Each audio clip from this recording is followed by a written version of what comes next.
మాజీ సీఎం జగన్మోహన్ రెడ్డిపై మంత్రి అచ్చెన్నాయుడు తీవ్రస్థాయిలో దుష్మెత్తారు. ఆడవాళ్ల గురించి మాట్లాడే హక్కు జగన్ కు లేదన్నారు. పత్రిక గురించి మాట్లాడుతున్నాడని ఆయన భార్య కూడా పత్రికాధిపతేనని తెలిపారు. అవినీతి డబ్బుతో జగన్ లా తండ్రి అధికారాన్ని అడ్డం పెట్టుకుని వేమూరి రాధాకృష్ణ పత్రిక పెట్టుకోలేదన్నారు. రాధాకృష్ణ జర్నలిస్ట్ గా పనిచేసి అంచెలంచెలుగా ఎదిగి పత్రిక పెట్టుకున్నారని తెలిపారు. ఏపీలో జరుగుతున్న వాస్తవాలను రాధాకృష్ణ ప్రజల ముందుంచారని వెల్లడించారు.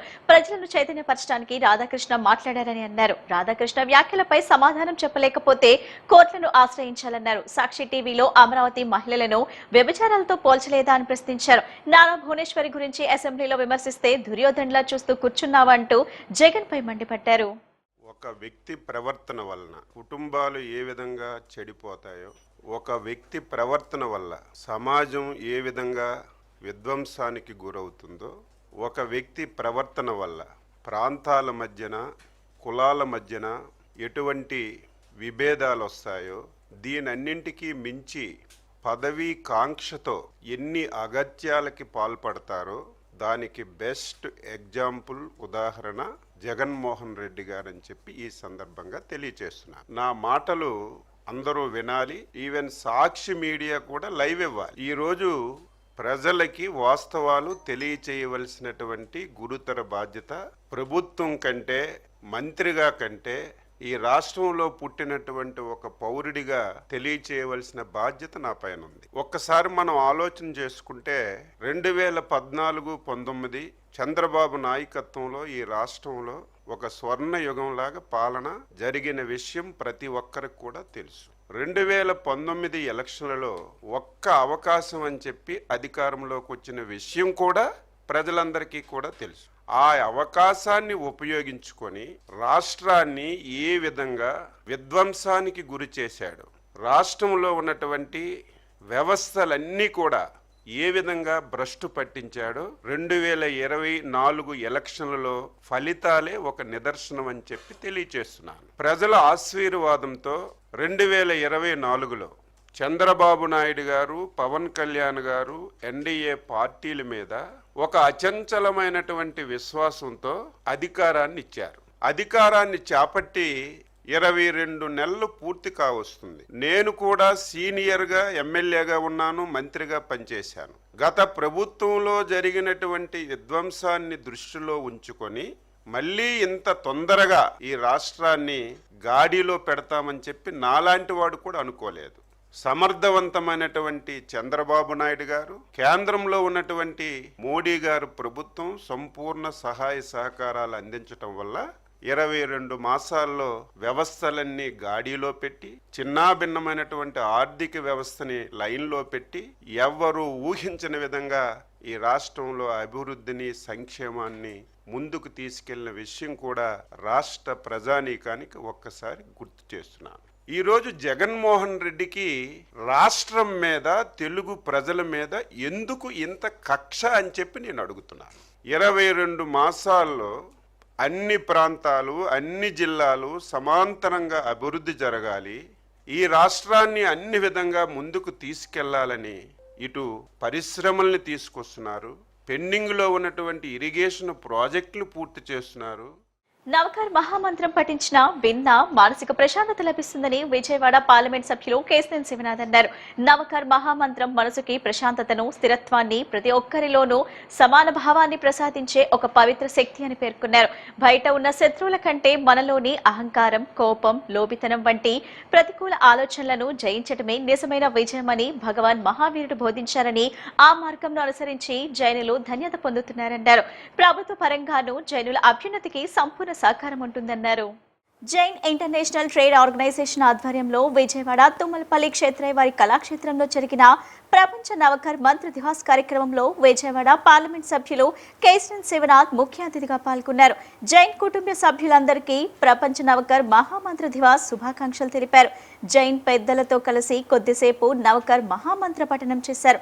ఢిల్లీలోని విజ్ఞాన్ భవన్లో మహామంత్ర దివాస్ వేడుకల్లో పాల్గొని కేంద్ర హోంశాఖ మంత్రి అమిత్ షా ఇచ్చిన సందేశాన్ని ఎంపీ కేశినేని శివనాథ్ శివనాథ్ సైతం విన్నారు. ఈ సందర్భంగా ఎంపీ కేశినేని శివనాథ్ మాట్లాడుతూ ప్రపంచవ్యాప్తంగా 100 దేశాల్లో సుమారు 9,000 సెంటర్లో ప్రపంచ నౌకర్ మహాతంత్ర దివాస్ కార్యక్రమంను ఏకకాలంలో నిర్వహించడం అభినందనీయమన్నారు. విజయవాడలో వేలాది మంది జైనులు మహామంత్ర దివాస్ లో పాల్గొనడం ఓ పండుగ వాతావరణంను తలపిస్తుందన్నారు. నవకర్ మహామంత్రం అనేది మనసుకి ప్రశాంతతను, స్థిరత్వాన్ని, ప్రతి ఒక్కరిలోనూ సమాన భావాన్ని ప్రసాదించే ఒక పవిత్ర శక్తి అన్నారు. ప్రధానమంత్రి నరేంద్ర మోడీ జైన్ గురువుల ఆచారాలను పాటించడం వల్లే ప్రపంచ స్థాయి నాయకుడిగా ఎదిగారని, మోడీ మనసు ప్రశాంతంగా ఉండటానికి ఈ మంత్రమే కారణమని తెలుస్తుందన్నారు.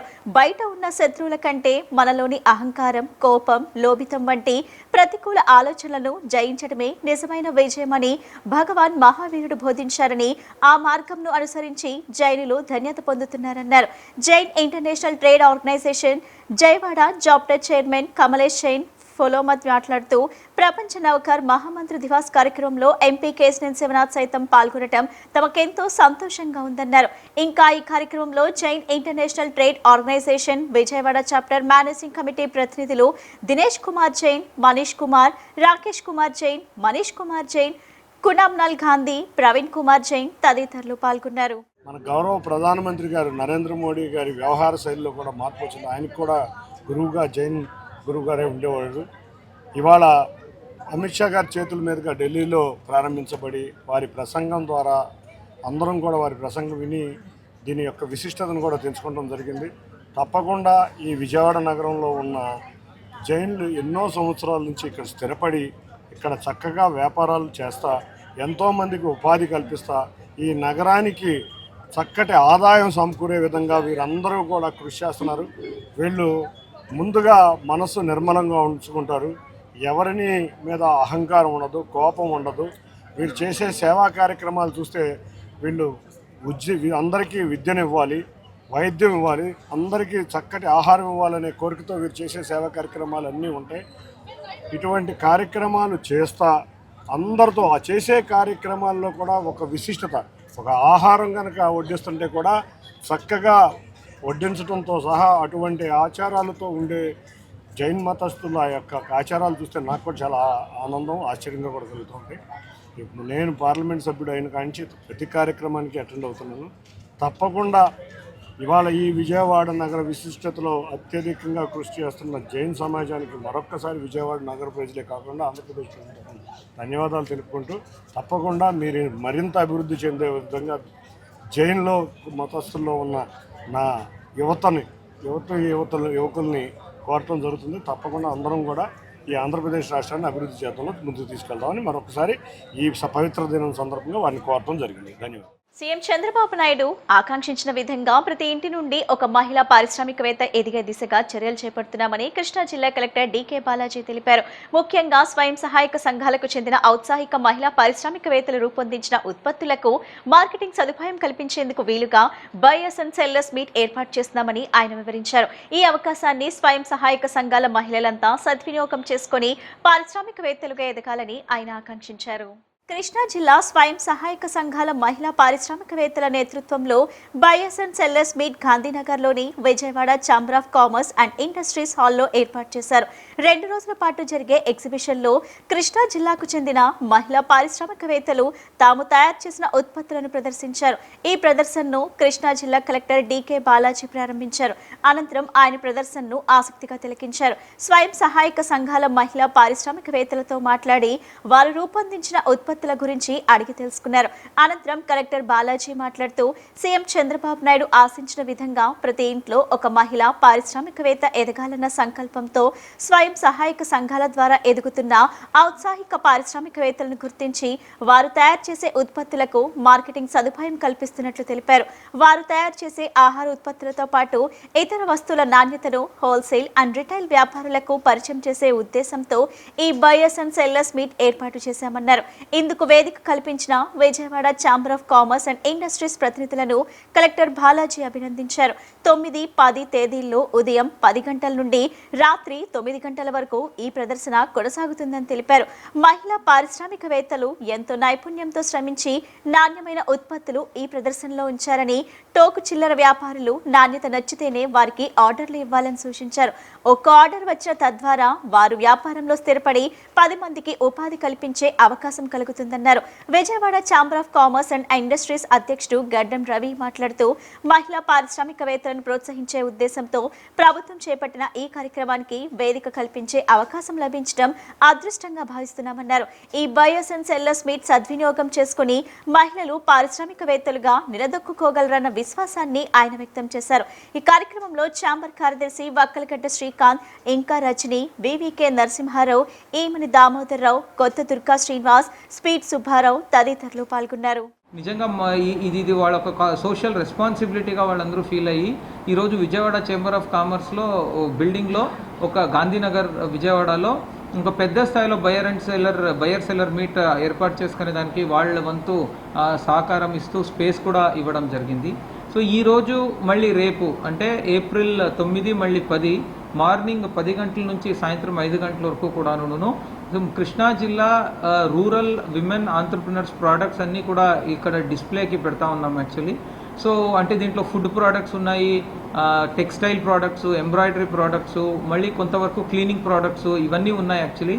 ఇవన్నీ తయారు చేస్తున్నది మా కృష్ణా జిల్లా మహిళా ఆంటర్ప్రినర్సే.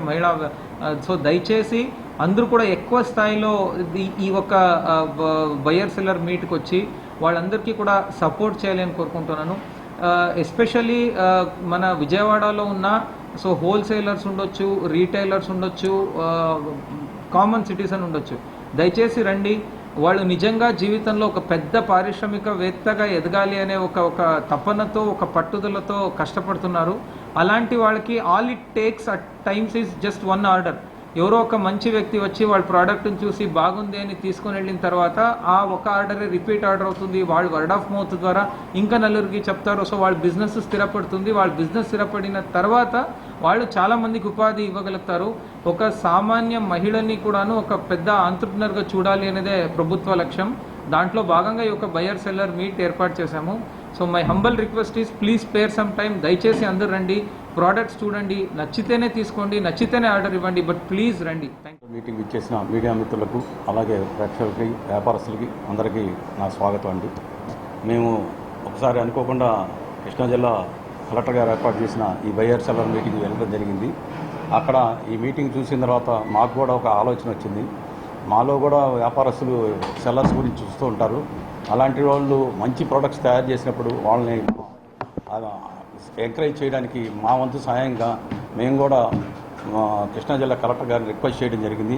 సార్, మా ఆదాయంలో కూడా ఒక 400 మంది వ్యాపారస్తులు ఉన్నారు. వాళ్ళందరికీ కూడా మీరు ఎక్కడో పెడితే దానికంటే మా ఛాంబర్లో మేము ప్లేస్ ఇస్తాం, మీరు దయచేసి మా ఛాంబర్లో పెడితే వాళ్ళందరూ కూడా వచ్చి ఈ ప్రోడక్ట్స్ని చూసి దాని యొక్క క్వాలిటీని బట్టి వాళ్ళు ఆర్డర్ ఇవ్వడానికి కుదురుతుందని చెప్పినప్పుడే వెంటనే వారు దీనికి స్పందించి మాకు ఈ అవకాశం ఇచ్చినందుకు ముఖ్యంగా కలెక్టర్ గారికి మేము ధన్యవాదాలు తెలుపుకుంటున్నాం.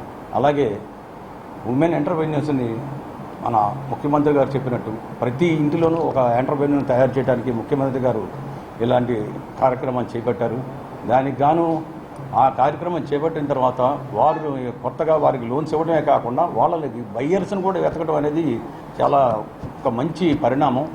ఇలాగ చేయడం వల్ల వాళ్ళు బయ్యర్స్ని డైరెక్ట్గా మేము వాళ్ళని మీట్ చేయడం వల్ల వాళ్ళకు కూడా మధ్యవర్తులతో ఎటువంటి సంబంధం లేకుండా వాళ్ళకి మంచి ప్రాఫిట్లో చేయడానికి కుదురుతుంది.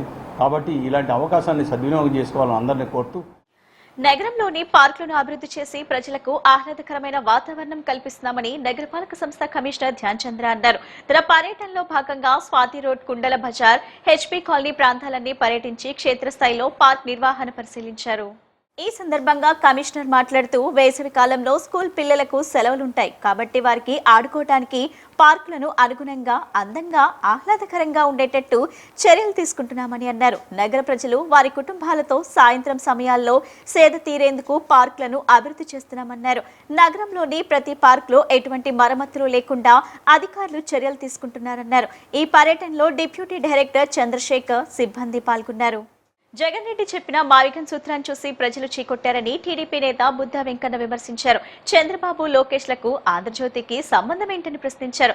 పత్రికా కార్యాలయంపై దాడి చేస్తే ఖండించకూడదా అని ప్రశ్నించారు. అసెంబ్లీ సాక్షిగా చంద్రబాబు సతీమణ్ణి అవమానిస్తే మద్దతు పలికింది జగన్ కాదా అని ఫైర్ అయ్యారు. వైసీపీ అధినేత వైఎస్ జగన్మోహన్ రెడ్డిపై తెలుగుదేశం పార్టీ సీనియర్ నేత బుద్ధా వెంకన్న తీవ్ర ఆగ్రహం వ్యక్తం చేశారు. జగన్ రెడ్డి చెప్పిన మావిగన్ సూత్రాన్ని చూసి ప్రజలు చీకొట్టారని విమర్శించారు. జగన్ అండ్ కోకు వంత పాడుతున్న 100 మాదిగల తీరును ఏబిఎన్ ఆంధ్రజ్యోతి సంస్థల ఎండీ వేమూరి రాధాకృష్ణ చెప్పారని అన్నారు. డైవర్షన్ పాలిటిక్స్ లో ఆరితేరిన జగన్ మావిగన్ ట్రోల్స్ నుంచి తప్పుకునేందుకు రాధాకృష్ణ మీద పడ్డారని విమర్శించారు. విజయవాడలోని తన క్యాంపు కార్యాలయంలో బుద్ధా వెంకన్న మీడియాతో మాట్లాడారు. చంద్రబాబు, లోకేష్లకు ఆంధ్రజ్యోతికి సంబంధం ఏంటని ప్రశ్నించారు. పత్రికా కార్యాలయంపై దాడి చేస్తే ఖండించకూడదా అని ప్రశ్నించారు. రాధాకృష్ణపై దాడి చేస్తా, అరెస్ట్ చేస్తానని బెదిరిస్తావా అని ధ్వజమెత్తారు. ముందు జగన్ తన సొంత మీడియా సాక్షిలో రాసిన నీచపు రాతలకు ఆయన్ను ఎన్నిసార్లు కొట్టాలి, ఎన్నిసార్లు అరెస్ట్ చేయాలని నిలదీశారు. జగన్ తల్లి విజయమ్మ ఆయన గురించి లేఖ రాస్తే నీ పత్రికలు రాశావా అని ప్రశ్నించారు. అమరావతి మహిళల గురించి జగన్ తన సాక్షి మీడియాలో అనుచితంగా రాశారని, కానీ భారతిరెడ్డి వాళ్లకు క్షమాపణలు ఎందుకు చెప్పలేదని బుద్ధా వెంకన్న ప్రశ్నించారు. అసెంబ్లీ సాక్షిగా చంద్రబాబు సతీమణ్ణి అవమానిస్తే మద్దతు పలికింది జగన్ కాదా అని ఫైర్ అయ్యారు. రాధాకృష్ణ రాసిన కొత్త పలుకును చంద్రబాబు, లోకేష్ ఖండించలేదని, మాట్లాడే హక్కు జగన్ కు ఉందా అని ప్రశ్నించారు. మావి గన్ అనే మాటని భారతదేశం మొత్తం ట్రోలింగ్ చేస్తున్నారు. దాని మీద ఆయన రాస్తే ఇవాళ దాన్ని నువ్వు డైవర్షన్ చేయడానికి చేస్తున్నావు. డైవర్షన్ చేయడమే కాకుండా రేపు మా ప్రభుత్వం వస్తుంది, స్టేషన్ తిప్పుతా.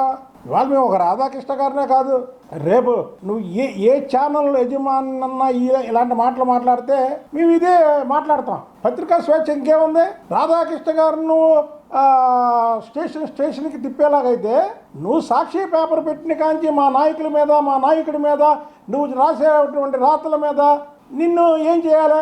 నిన్నేం చేయాలి చెప్పు? దానికి సమాధానం చెప్పి రాధాకృష్ణ గారిని స్టేషన్లు తిప్పుతావో లేకపోతే ఏం చేస్తావో వచ్చి ముందు దీని మీద నువ్వు సమాధానం చెప్పు. అంటే పత్రికలకి స్వేచ్ఛ లేదా? నీ ప్రభుత్వంలో ఎలాగా ప్రజలకు స్వేచ్ఛ లేదు. నువ్వు రాష్ట్ర ముఖ్యమంత్రిగా ఉన్న టైంలో ఎలాగా ప్రజలు ఇక్కడ మాట్లాడడానికి భయపడ్డారు. సోషల్ మీడియాలో ఏదన్నా చిన్నగా ప్రభుత్వానికి వ్యతిరేకంగా పోస్ట్ పెట్టినా సరే తీసుకెళ్లి వాళ్ళని లాఠీలతో కొట్టించావు. నువ్వే వాళ్ళు మాట్లాడేది. అలాగే వైసీపీ నాయకులే చెప్తున్నా. వైసీపీ నాయకులు మీరు వైసీపీ అంటే ఏంటి? అది వైఎస్ రాజశేఖర రెడ్డి పార్టీయా కాదా? దీనికి సమాధానం చెప్పండి. ఇన్ని నీతులు చెప్తున్నారు కదా మీరు. వైఎస్ విజయమ్మ సాక్షాత్తు వైఎస్ రాజశేఖర రెడ్డి గారి భార్య.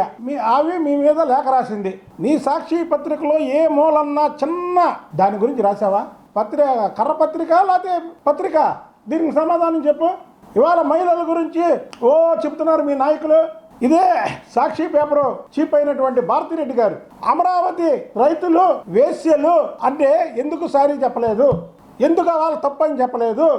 చెప్పండి. మేమేమి ఇంట్లో వాళ్ళని ఎవరిని కించపరిచే మాట్లాడలేదే.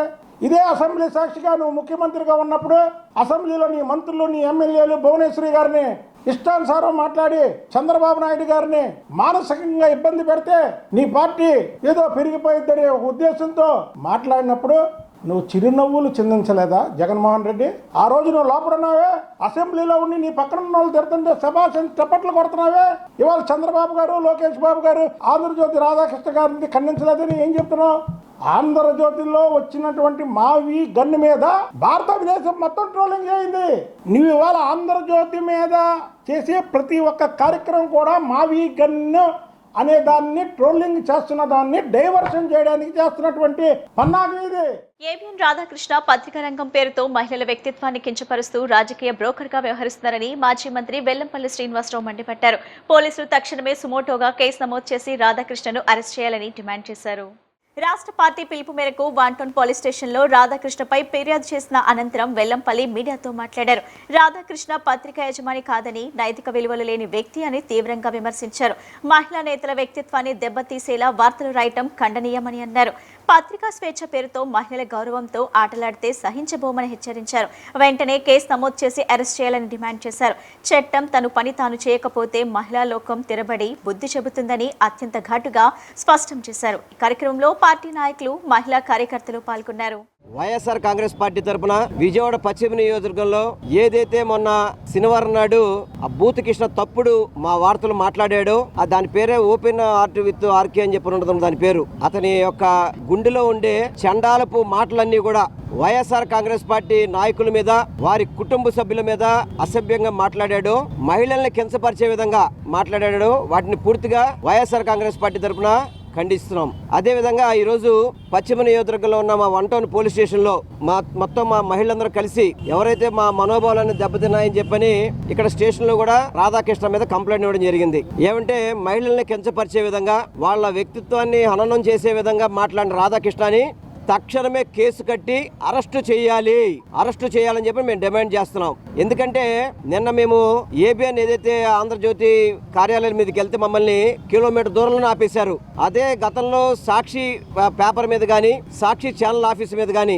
అనన మాటలకి సాక్షి ఏలూరులో అయితే మా సాక్షి పేపర్ ఆఫీస్ ని తగలపెట్టడం జరిగింది. పోలీసులు అక్కడ మాత్రం దగ్గరుండి సాక్షి మీడియా మీద చర్యలు అక్కడ జరుగుతున్న అవన్నీ కూడా దగ్గరుండి ఎంకరేజ్ చేశారు పోలీసులు. కానీ అదే నిన్న ఏబిఎన్ ఆంధ్రజ్యోతి తప్పు చేస్తే కూడా ప్రశ్నించడానికి మేము వెళ్ళినప్పుడు కిలోమీటర్ దూరంలో వందలాది మంది పోలీసులు బస్సులు వ్యాన్లు వేసుకుని అక్కడికి వెళ్ళనీయకుండా ఎందుకు ఆపుతున్నారు అంటే, ఒక పత్రిక ఒక న్యాయము, ఒక పత్రిక ఒక న్యాయమా? సాక్షి పత్రిక ఒక న్యాయము, ఆంధ్రజ్యోతికి ఒక న్యాయమా? ఆంధ్రజ్యోతితో మాటలన్నీ కూడా చంద్రబాబు నాయుడు, పవన్ కళ్యాణ్, లోకేష్ అందరూ విన్నారు కదా. అతను మాట్లాడిన తప్పు కాదా? మహిళలను ఆ విధంగా కించపడతాం తప్పు కాదా? చెప్పండి మీరు సమాధానం. మీరు చెప్పారే మహిళలకు పెద్ద పెట్టేస్తాం, మహిళలకు అవమానం కల్పించడం అని చెప్తున్నారే. వైఎస్ఆర్సీపీ నాయకుల యొక్క భార్యల గురించి అంటే మహిళల గురించి మాట్లాడితే ఇది తప్పు రాధాకృష్ణ అని చెప్పాల్సింది పోయి రాధాకృష్ణాన్ని ప్రోత్సహించే విధంగా, రాధాకృష్ణకి సపోర్ట్ చేసే విధంగా ఈ కూటమి నాయకులు మాట్లాడతారంటే రాష్ట్రంలో మహిళల మీద వాళ్ళకి ఎంత ప్రేమ ఉందో మనకు అర్థమవుతుంది. ఈరోజు ఆంధ్ర రాష్ట్రమే కాదు, తెలంగాణలో కూడా మహిళలు కాండ్రించి ఉమ్మేసేలా ఉన్నాయి ఆయన మాటలు. ఆయన వ్యవహారం ఏ రకంగా ఉంది అన్నది, ఆయన మాట్లాడింది పద్ధత కాదా అన్నది వెళ్ళి రాధాకృష్ణ గారు ఆయన కూతురుని వెళ్ళి నేను ఈ మాటలు మాట్లాడాను, నేను ఈ రకంగా మాట్లాడాను, ఇది కరెక్టా కాదా అని చెప్పి ఒక్కసారి వెళ్ళి ఆయన కూతురుని అడిగితే ఆయన కూతురు సమాధానం చెప్పిద్ది. నువ్వు మనిషి పుట్టుకే పుట్టావా? మనిషి పుట్టుకు పుడితే ఇలాంటి మాటలు మాట్లాడతావా? మహిళలంటే నీకు అంత చులకనగా ఉందా అని ఆయన కూతురు ఉందే ఆ అమ్మాయే ఆయన మొహం మీద ఊసే విధంగా ఈరోజు ఆయన వ్యాఖ్యలు అన్నవి ఉన్నాయి. ఇంత దారుణంగా మాట్లాడే రైట్ రాధాకృష్ణకి ఎవరిచ్చారు అంటే, నీ బ్రోకరిజానికి ఒక పేపర్ని అడ్డు పెట్టుకొని, ఒక మీడియాని అడ్డు పెట్టుకొని ఇలాంటి బ్రోకరిజం పనులు చేసుకొని రూపాయి సంపాదించుకోవాలంటే ఎన్నో దారులు ఉన్నాయి, సంపాదించుకో. అంతేగాని కూటమి ప్రభుత్వానికి జై కొట్టడానికో లేకపోతే కూటమి వాళ్ళకి చంద్రబాబు నాయుడు గారి పల్లక మోయడానికో నువ్వు ఈ రకమైన వ్యాఖ్యలు మహిళల మీద చేసేస్తాను, నా పబ్బం గడుపుకుంటానంటే వైఎస్ఆర్సీపీ నాయకులు కానీ శ్రేణులు కానీ ఊరుకునే పరిస్థితుల్లో ఎవ్వరూ లేరు. జగన్మోహన్ రెడ్డి గారు అంటే వచ్చి నీ ఆంధ్రజ్యోతి పేపర్ కానీ లేకపోతే నీ మీడియాను కానీ ఇమీడియట్గా ఏం చేయాలో అది చేసే దమ్ము ధైర్యం మాకుంది. కానీ మా జగనన్న అలా కాదు, మనం శాంతియుతంగా పోరాడాలా. కొత్త పలుకులు అంటూ మరి ప్రతి వారం కూడా జగన్మోహన్ రెడ్డి గారి మీద విషం చిమ్మడమే ఈ రాధాకృష్ణ పని. ఇంకాస్త దిగజారిపోయి మరి వైఎస్ఆర్సీపీ నేతల శ్రీమతుల్ని మరి అనకూడనటువంటి మాటలతో తన పైశాచికత్వాన్ని బయటేసుకున్నాడు ఈ రాధాకృష్ణ. ఒళ్ళు బలుపు ఎక్కువైతే మరి ఎలా ఉంటుందనేది మా టైం వచ్చినప్పుడు మేము ఖచ్చితంగా చూపిస్తాం. నిన్న మా నాయకుడు చెప్పినట్లుగా మరి రాధాకృష్ణ ఈ కేసెస్ అన్నీ కూడా ఇప్పుడు నీ మీదకి ఏమీ రాలేకపోవచ్చు, నీకు కూటమి నేతలు సపోర్ట్ చేయొచ్చు, కానీ ఇవి నీకు ఉరితాడై బిగుసుకునే రోజు అతి త్వరలో ఉంది. మా టైం అనేది ఒకటి ఉంది, అందరికీ టైం అనేది ఒక్కచోటే ఫిక్స్ అయి కూర్చోదు, గుర్తుపెట్టుకో. జగన్మోహన్ రెడ్డి గారి టైం మళ్ళీ 29లో ప్రారంభం కావటంతోనే మరి మా నాయకుడు జగన్మోహన్ రెడ్డి గారు నిన్న చెప్పినట్లుగా తిప్పిన స్టేషన్ తిప్పకుండా నిన్ను ఏ రకంగా ఆ యొక్క పద్ధతి, ఆ యొక్క వ్యవహార శైలి ఎంత గొప్పగా ఉంటుందో నిదర్శనంగా నువ్వే కనపడతావు. నీకు ఎంత అహంకారం కాకపోతే నేను తప్పు చేశాను కానీ క్షమాపణలు అడగను అని చెప్తున్నావంటే ఒక తల్లికే సక్రమంగా పుట్టిన వాడివో కాదో కూడా ఈ ఆంధ్ర రాష్ట్ర మహిళలందరూ కూడా ఈ రోజున అనుమానం పడతా ఉన్నారు. గత కొద్ది కాలంగా అనారోగ్యంతో బాధపడుతున్న గాంధీజీ మహిళా కళాశాల చైర్మన్ చుండూరి లక్ష్మీకాంతారావుని సీనియర్ రాజకీయ నాయకులు ఆకుల శ్రీనివాస్ కుమార్ పరామర్శించారు. చుండూరి నివాసానికి వెళ్లిన శ్రీనివాస్ కుమార్ లక్ష్మీకాంతారావు ఆరోగ్యం గురించి ఆయన కుటుంబ సభ్యులను అడిగి తెలుసుకున్నారు. త్వరగా కోలుకోవాలని ఆకాంక్షించారు. చుండూరి లక్ష్మీకాంతారావు సేవలను ఈ సందర్భంగా శ్రీనివాస్ కుమార్ కొనియాడారు. విజయవాడ నగరంలో సీఎల్ కాంతారావుగా అన్ని వర్గాల వారికి ఎంతో సుపరిచితులైన ఆయన త్వరగా కోలుకోవాలని తనతో పాటు ఎంతో మంది ఆకాంక్షిస్తున్నారని పేర్కొన్నారు. గాంధీజీ మహిళా కళాశాల స్థాపించిన తర్వాత నుంచి వేలాది మందికి అతి తక్కువ ఫీజులతో విద్యా బోధన అందజేస్తున్నారని ప్రశంసించారు. ఎంతో మందికి కాంతారావు అనేక రకాలుగా తన సహాయ సహకారాలను అందజేసి అండదండగా నిలిచారని ఆకుల శ్రీనివాస్ పేర్కొన్నారు. చట్టసభల్లో మహిళలకు కేటాయించే 33% రిజర్వేషన్లో బీసీ మహిళలకు సబ్ కోటా కేటాయించాలని బీసీ సంఘాల సమన్వయ వేదిక కన్వీనర్ కొలనుకొండ శివాజీ కోరారు. ఈ నెల 10వ తేదీన విజయవాడ గాంధీనగర్ ప్రెస్ క్లబ్లో రౌండ్ టేబుల్ సమావేశం నిర్వహించనున్నామని పేర్కొన్నారు. బీసీ సామాజిక వర్గ నాయకులు, బీసీ సంఘాలు, విద్యార్థులు పాల్గొని ఈ కార్యక్రమాన్ని జయప్రదం చేయవలసిందిగా విజ్ఞప్తి చేశారు. ప్రస్తుత తరుణంలో కేంద్ర ప్రభుత్వాన్ని బీసీలకు 33% రిజర్వేషన్ కల్పించాలని కోరుతూ జరిగే ఈ రౌండ్ టేబుల్ సమావేశానికి బీసీలంతా పెద్ద ఎత్తున తరలి రావాలని శివాజీ కోరారు. విజయవాడ నగరంలో రేపు అనగా 10/4/2026 శుక్రవారం నాడు ఉదయం గాంధీనగర్ ఐలాపురం హోటల్ వెనుకన్న ప్రెస్ క్లబ్లో చట్టసభల్లో 33% మహిళా రిజర్వేషన్లో బీసీ మహిళలకు కూడా సబ్ కోటా ఉండాలని చెప్పి ఒక రౌండ్ టేబుల్ సమావేశం ఏర్పాటు చేయడం జరిగింది. అన్ని పార్టీలను పిలిచాం. అధికార విపక్ష పార్టీలకు సంబంధించిన వాళ్ళందరినీ కూడా పిలిచి మీ పార్టీ అభిప్రాయాలు ఏంటి, మీ స్టాండ్ ఏంటి, మహిళా రిజర్వేషన్ స్వాగతిస్తూనే అందులో సబ్ కోటాల ఉండాలని చెప్పి మేము డిమాండ్ చేస్తా ఉన్నాం. ములాయం సింగ్ యాదవ్, నందు యాదవ్, అలాగే అఖిలేష్ గారు, అనేక మంది, రాహుల్ గాంధీ గారు, ఖర్గే గారు, మాణిక్యం ఠాగూర్ గారు, వీళ్ళందరూ కూడా కావాలని చెప్తా ఉన్నారు. కాబట్టి రేపు విజయవాడ నగరంలో సబ్ కోటా, మహిళా రిజర్వేషన్లో సబ్ కోటా ఉండాలని చెప్పి మేము ఒక సమావేశం ఏర్పాటు చేసాం. బీసీ అభిమానులు, బీసీ వర్గాల్లో పనిచేసేవాళ్ళు, బీసీలు ఈ కార్యక్రమానికి అటెండ్ అయ్యి బీసీల స్థితిగతుల మీద మేము చేసే దాని మీద మన ఏదైతే స్టాండ్ ఉందో ఆ స్టాండ్కి మద్దతుగా మీరు పాల్గొని జయప్రదం చేయాలని కోరుతా ఉన్నాం. 16వ తారీఖు నాడు పార్లమెంటు ప్రత్యేక సమావేశంలో ఈ బిల్లు చర్చకొస్తుంది. ఇప్పుడు మనకు కనుక డిమాండ్ కనుక చేయకపోతే, ఇప్పుడు ఏదైతే ఎస్సీలకి ప్రత్యేక నియోజకవర్గాలు ఉన్నాయో బీసీ మహిళలకు కూడా అలా ప్రత్యేక నియోజకవర్గాలు బీసీ సబ్ కోటా ఉండే విధంగా చర్యలు తీసుకోవాలని చెప్పి మా రౌండ్ టేబుల్ సమావేశం ముఖ్య ఉద్దేశం. కాబట్టి అందరూ ఈ కార్యక్రమంలో పాల్గొని ఈ కార్యక్రమాన్ని జయప్రదం చేయవలసిందిగా మిమ్మల్ని అందరినీ ఆహ్వానిస్తూ ఉన్నాను, మనవి చేస్తూ ఉన్నాను, విజ్ఞప్తి చేస్తూ ఉన్నాను.